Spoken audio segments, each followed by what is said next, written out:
Setiap hari kita tidak luput dari benda yang namanya kaca. Benda material padat non-kristalin yang pada umumnya bersifat bening dan transparan. Kaca merupakan campuran dari silika yang dilelehkan di suhu yang tinggi hingga dibentuk menjadi kaca yang serbaguna. Kaca telah digunakan dari zaman terdahulu dan pada saat ini kaca telah dikembangkan untuk menjadi kaca yang lebih efisien untuk digunakan.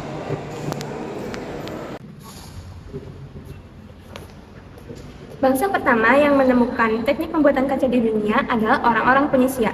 Mereka menemukannya secara tidak sengaja saat sedang menggunakan balok-balok natron sodium karbonat, di mana panas dari api menyebabkan reaksi pada natron yang melelehkan kedua bahan tadi hingga membentuk kaca.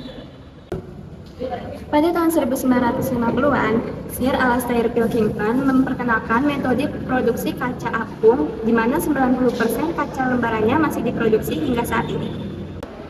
Sekarang, pada abad ke-21, industri kaca menjadi industri global material umum yang dipakai di seluruh dunia.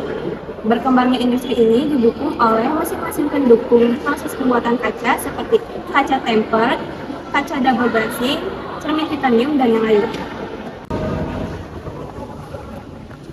Kalian tahu nggak sih kaca itu terbuat dari apa?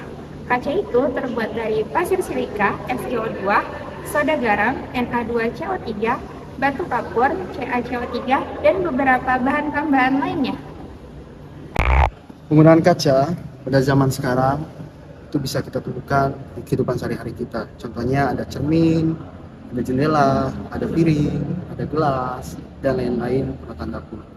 Dan yang tidak kalah penting dan yang paling penting adalah penggunaan kaca pada elektronik kita, contohnya handphone, ada laptop, dan komputer. Jadi kaca sangat berpengaruh untuk kita untuk kedepannya.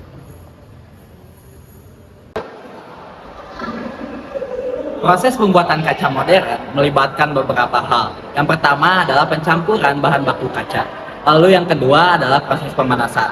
Bahan campuran kaca akan dipanaskan pada suhu sekitar 1700 derajat Celcius. Lalu yang ketiga adalah proses pembentukan. Lelehan kaca akan dibentuk sesuai apa yang dibutuhkan. Lalu yang keempat adalah proses pendinginan. Kaca yang telah dibentuk akan memasuki tahap pendinginan secara bertahap dan berskala.